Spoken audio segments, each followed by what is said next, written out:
Is nur something experienced by people? Yeah. So Allah doesn't have to say Allah is, before I explain the analogy to you in depth, which I won't today, but just a touch of it. Just a touch of it. Well, yeah, crumbs, yeah. You have, what's the way by which we can see? Light. The Arabs actually called, one of the words for the eye in Arabic is nur. Also another word for vision is nur.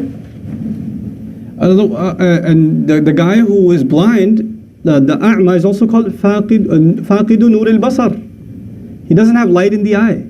The twinkle of the eye, they would consider that the ability of the eye to see. The light of the eye. Obviously also our lights, not getting too scientific, but our lights, our eyes, when do they function? When there is what? Light. If there's no light, they don't function. There's no purpose to them if there's no light.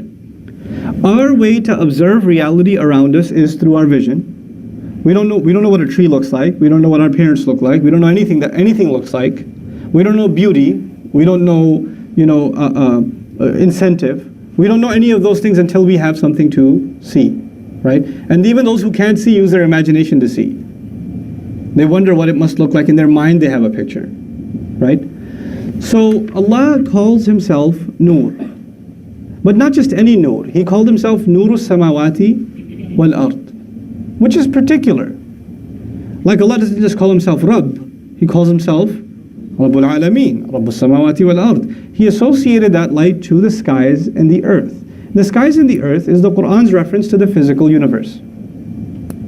What you can see, as far as your imagination goes in the universe.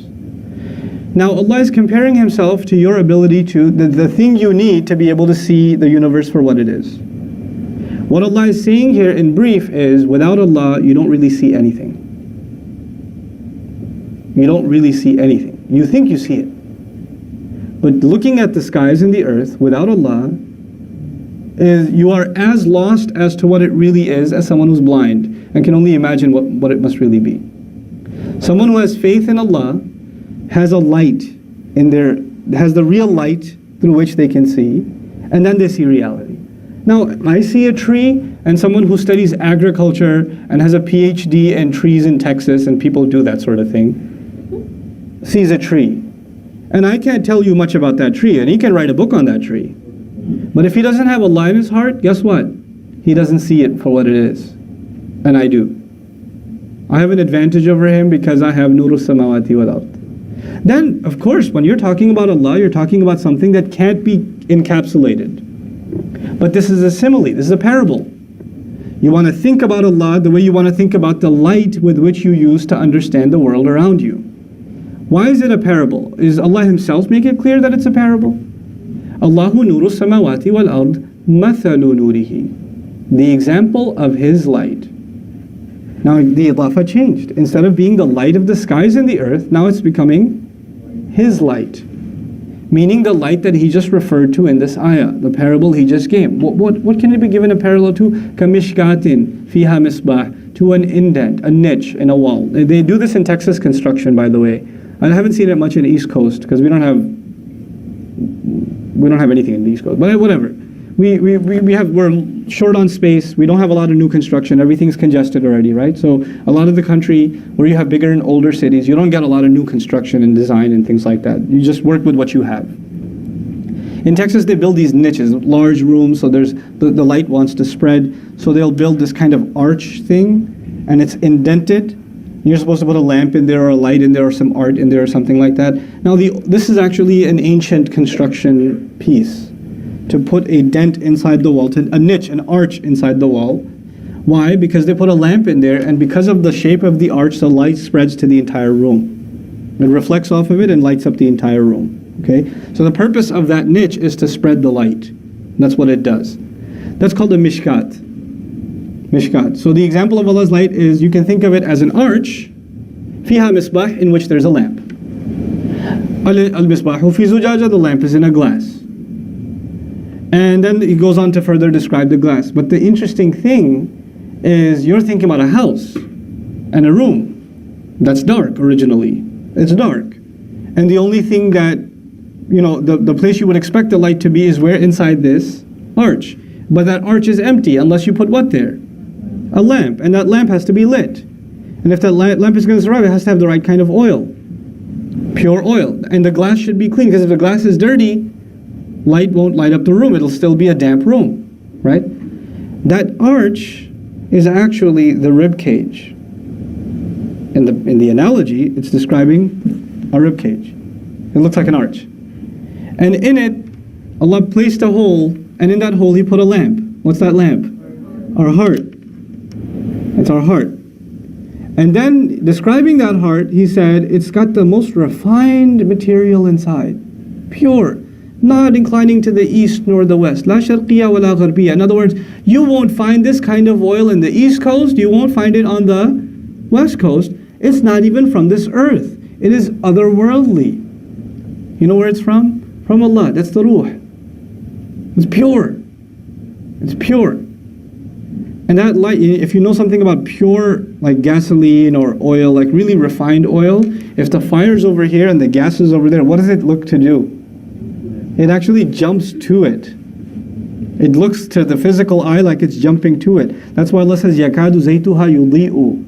Its oil wants to light up. And it's beautiful that He said يُضِيءُ and He didn't say يُنِيرُ. Yuniru, everybody wants to get on fire. It wants to set on fire.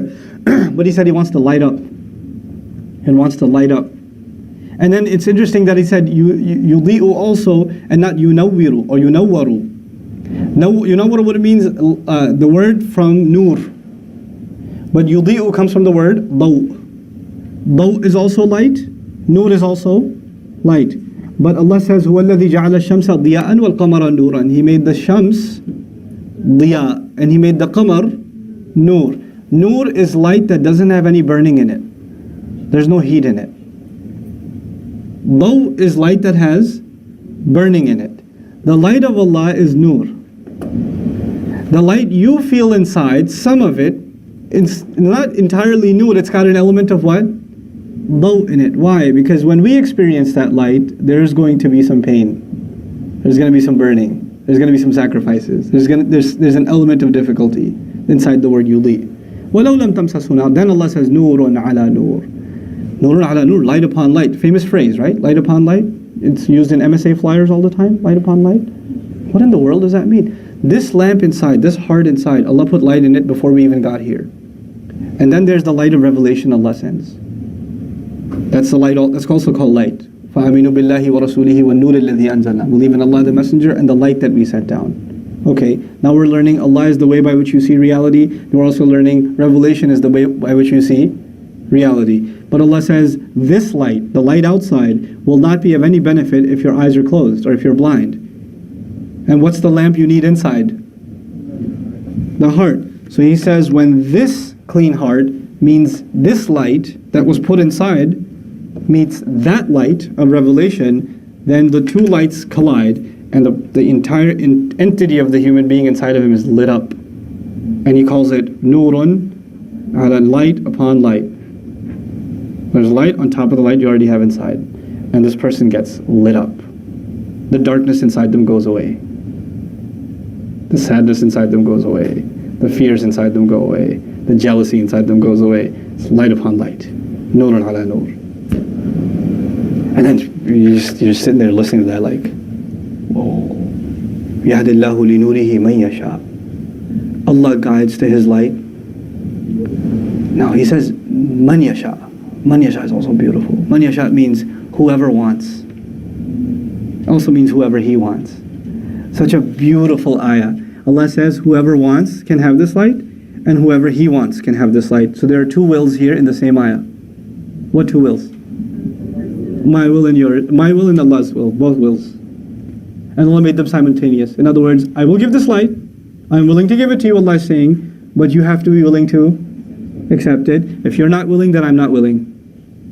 Our wills are simultaneous. It's equally your decision as it is mine. That's in man yasha. And then He says, وَيَضْرِبُ اللَّهُ الْأَمْثَالَ لِلنَّاسِ. And Allah just gives examples for people. Such a powerful example. Allahu nur السماوات